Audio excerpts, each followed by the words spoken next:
Assalamualaikum warahmatullahi wabarakatuh. Selamat siang, salam sehat dan salam sejahtera untuk kita semua. Bersua kembali dalam program Jatim News Today untuk edisi hari ini, hari Senin tanggal 3 Mei 2021. Saya Panji Harto di LPPL Radio Suara Sidoarjo sebagai host. Nanti kami akan ada peluang untuk bergabung dengan 4 reporter yang akan menyampaikan informasinya dalam program Jatim News Today update COVID-19. Rangkuman kabar update penanganan COVID-19 untuk regional Jawa Timur segera sahabat simak dalam update COVID-19. Informasi pertama dari LPPL Radio Suara Sidoarjo, Pemprov Jawa Timur minta kepala daerah mewaspadai kenaikan kasus COVID-19 setiap ada liburan atau pelonggaran. Mega Laksana, Mega. Ya, sahabat, ini dikatakan oleh Dr. Joni Wahyudi, Ketua Rumpun Kuratif Satgas Penanganan COVID-19 Jatim, Senin pagi tadi dalam program Dinamika Jawa Timur. Menurut Dr. Joni, belajar dari pengalaman tahun kemarin pasca liburan, pasti muncul kasus-kasus baru. Kasus tertinggi terjadi pada Agustus tahun lalu. Kenaikan kasus baru sampai lebih dari 100%. Dan kenaikan kasus terus terjadi meskipun jumlahnya fluktuatif setiap ada liburan, pelonggaran, dan adanya kerumunan.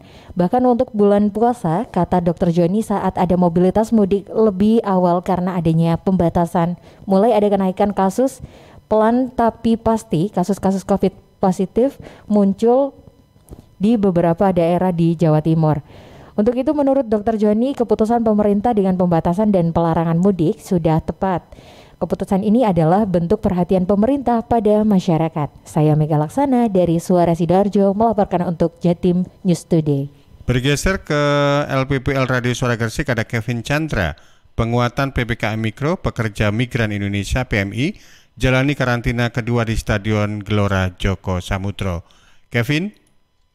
Pekerja migran Indonesia tiba di Pondok Observasi dan Rehabilitasi Gelora Joko Samudro. Para pekerja migran melakukan karantina kedua setelah melakukan karantina pertama di Asrama Haji Sukolilo, Surabaya. Sesuai dengan arahan Bupati Gresik Fandi Ahmad-Yani dan Wakil Bupati Gresik Aminatun Habibah terkait penguatan PPKM berskala mikro, para PMI asal Gresik harus dikarantina terlebih dahulu di Gejos sebelum akhirnya dipulangkan. Hal ini bertujuan untuk mencegah klaster baru penyebaran COVID-19 khususnya yang berasal dari luar negeri. Para PMI diperbolehkan pulang ke rumah masing-masing apabila sudah menjalani karantina selama 3 hari. Kemudian para PMI melakukan tes swab antigen. Total ada 29 orang yang masuk Pondok Observasi dan Rehabilitasi Gelora Joko Samudro. Dari data yang ada, pekerja migran Indonesia berusia dewasa muda dan dalam kondisi baik. Dengan rincian 24 orang masih diisolasi dan 5 orang sudah kembali ke rumah. Pemerintah Kabupaten Gresik berkomitmen untuk mengawasi kepulangan para pekerja migran Indonesia. Pihaknya berkoordinasi dengan camat dan desa untuk perketat pengawasan. Pemkab Gresik juga mengajak Satgas COVID-19 Jatim terkait pengawalan kepulangan PMI. Kemudian Dinas Perhubungan, Dinas Tenaga Kerja, dan Dinas Kesehatan terus berkoordinasi melakukan penjemputan. Saya, Kevin Chandra, Suara Gresik melaporkan untuk Jatim News Today.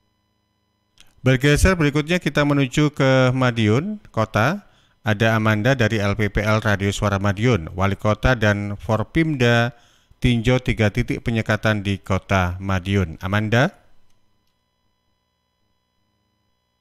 Sahabat Jatim News Today, upaya pengamanan untuk pemudik jelang Lebaran 2021 terus dioptimalkan pemerintah Kota Madiun. Pengecekan keseluruhan dilakukan Wali Kota Madiun bersama Forpimda. Pengecekan menyeluruh mulai kesiapan personel, sarana, dan sistem di 3 pos titik penyekatan di Kota Pendekar. Wali Kota menyebut secara keseluruhan pengamanan pemudik Lebaran sudah siap di Kota Madiun. Wali Kota menambahkan personel sudah memahami bagaimana penanganan jika ditemukan pemudik, mulai pengecekan apa yang harus dilakukan hingga harus dibawa ke tempat isolasi yang mana. Wali Kota Maidi memang menyiapkan 3 tempat isolasi, yakni Asrama Haji, Shelter UPTD Dinsos PP dan PA, dan Rumah Tahanan Militer atau RTM. Kapolres Madiun Kota AKBP Dewa Putu Eka Darmawan menyebut 3 titik penyekatan yakni di Rejo Agung, Tean, dan Mancaan Jiwan. Penyekatan tersebut mengacu instruksi pusat. Sebagai informasi sahabat, saat ini total kasus konfirmasi di Kota Madiun berjumlah 2.266 orang dengan 2.051 orang diantaranya telah sembuh, 29 orang lainnya masih dalam perawatan, 37 orang isolasi mandiri, dan 149 orang meninggal dunia. Amanda, Suara Madiun. Terakhir, ada kesempatan bergabung dengan sahabat-sahabat dari LPPL Radio Persada FM Kabupaten Blitar, ada Ninda Alivia. Antisipasi penyebaran virus corona saat libur Lebaran, Pemkab Blitar sudah lakukan rapat koordinasi bersama Forkopimda setempat. Ninda? Dalam rangka mengantisipasi terjadi penyebaran virus corona pada saat libur Hari Raya Idul Fitri 1442 Hijriah, pemerintah Kabupaten Blitar menggelar rapat koordinasi bersama dengan Forum Komunikasi Pimpinan Daerah kemarin di Pendopo Ronggo Hadinegoro. Dalam rapat koordinasi persiapan menyambut Lebaran tahun ini juga diikuti muspika setiap wilayah di Kabupaten Blitar secara virtual. Bupati Blitar Rini Syarifah mengatakan seluruh lintas sektor yang terlibat diminta tetap berfokus kepada upaya pencegahan virus corona, mengingat masih banyak ditemukan warga luar daerah yang kembali ke Kabupaten Blitar sehingga harus dilakukan penanganan yang optimal agar tidak sampai terjadi lonjakan. Menurutnya dalam menghadapi masalah ini membutuhkan peran seluruh elemen masyarakat, sehingga dihimbau agar masyarakat untuk ikut berpartisipasi menangani terkait antisipasi momentum Lebaran. Ia berharap dengan adanya segala persiapan ini dapat meminimalisir lonjakan COVID-19.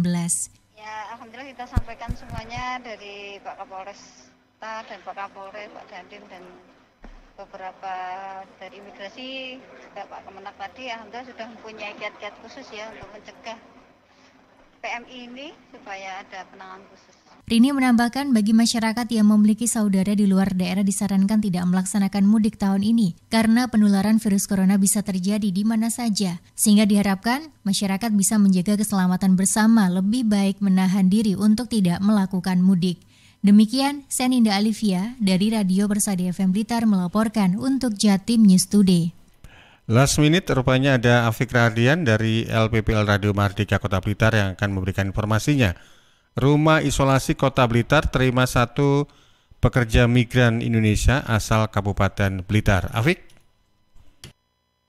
Rumah isolasi Rumis Kota Blitar yang ditunjuk menjadi lokasi karantina bagi pekerja migran Indonesia PMI yang melakukan mudik di momen Lebaran 1442 Hijriah kini kembali menerima 1 PMI asal Kabupaten Blitar. Demikian disampaikan Dharma Setiawan, Ketua Tim Pengelola Rumah Isolasi Rumis COVID-19 Kota Blitar, Sabtu 1 Mei 2021. Dharma mengatakan 1 PMI dari Singapura tiba di Rumah Isolasi Kota Blitar pada Jumat sore 30 April 2021. Yang bersangkutan tiba di Kota Blitar usai menjalani swab dan isolasi di Asrama Haji Surabaya selama 2 hari pada 28 dan 29 April lalu. 1 PMI asal Kecamatan Srengat, Kabupaten Blitar ini diwajibkan menjalankan karantina selama 3 hari ke depan sebelum dipulangkan ke rumahnya. Dharma menjelaskan, selama karantina PMI diwajibkan menerapkan protokol kesehatan COVID-19. Bahkan jika telah usai menjalani karantina selama 3 hari, PMI akan dilakukan tes swab untuk memastikan terhindar dari COVID-19.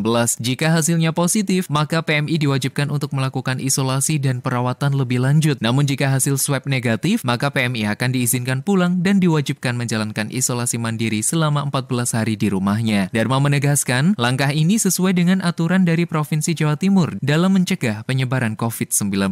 Ya, sekarang kita sudah bisa menerima untuk kerjasama dengan Kabupaten Blitar untuk sebagai rumah karantina bagi teman-teman PMI yang berasal dari 6 kecamatan di wilayah barat Kabupaten Blitar.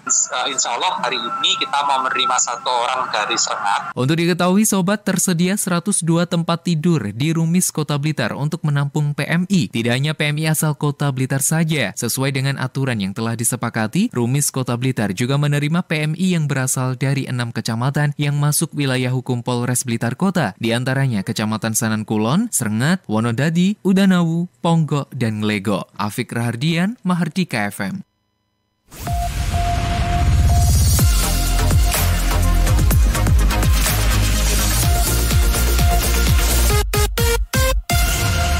Terakhir kami sampaikan informasi untuk peta sebaran COVID-19 Jawa Timur yang kami kutip dari info covid19.jatimprov.go.id. Data update sampai dengan tanggal 2 Mei 2021 untuk konfirmasi positif di Jawa Timur ada 148.183 kasus, naik 206 kasus. Kemudian yang masih aktif di Jawa Timur ada 1.965, menurun 31 kasus, dan secara nasional ini ada 100.760, ada kenaikan 510.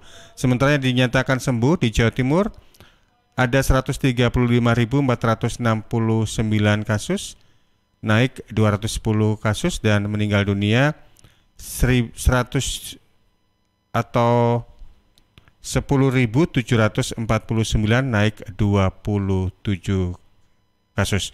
Demikian sahabat Jatim News Today, update COVID-19 untuk edisi hari ini, hari Senin tanggal 3 Mei 2021. Atas nama kerabat yang bertugas, saya Panji menyampaikan terima kasih. Selamat beraktivitas, salam sehat dan tetap patuhi protokol kesehatan. Sampai jumpa. Perkembangan penanganan COVID-19 untuk wilayah regional Jawa Timur sudah sahabat simak dalam update COVID-19.